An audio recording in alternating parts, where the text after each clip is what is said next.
केहू नहीं बोले यही बोले के भाषा हो,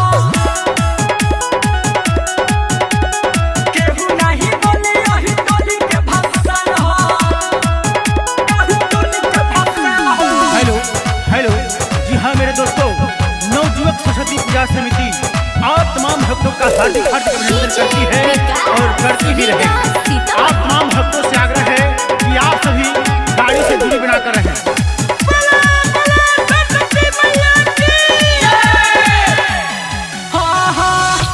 सभे हटा के अपने लाज शरम के परादा रास्ता में आजूरा तो सगारादा, सभे हटा के अपने लाज शरम के परादा रास्ता में आजूरा तो सगारादा।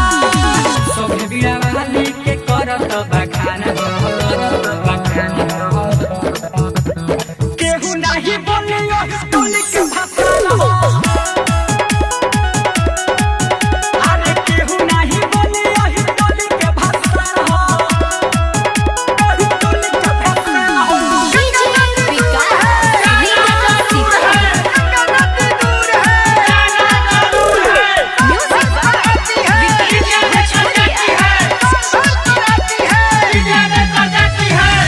केहू रोकी टोकी ता हो जाई हम मार हो, भूले तो राजा रही फल लेके बातैयार हो,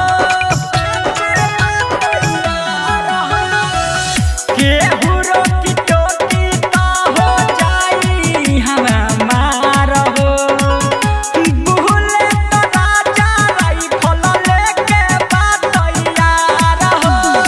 निर्मल योग्य से रखब चारू ध्यान हो,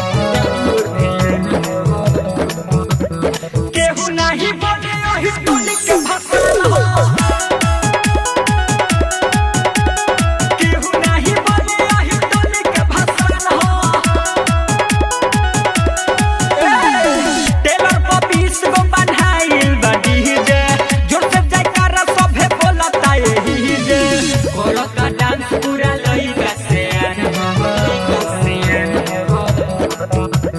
केहू नहीं बोले यही बोले के भाषा हो, केहू नहीं बोले यही बोले के भाषा हो, यही बोले के भाषा हो।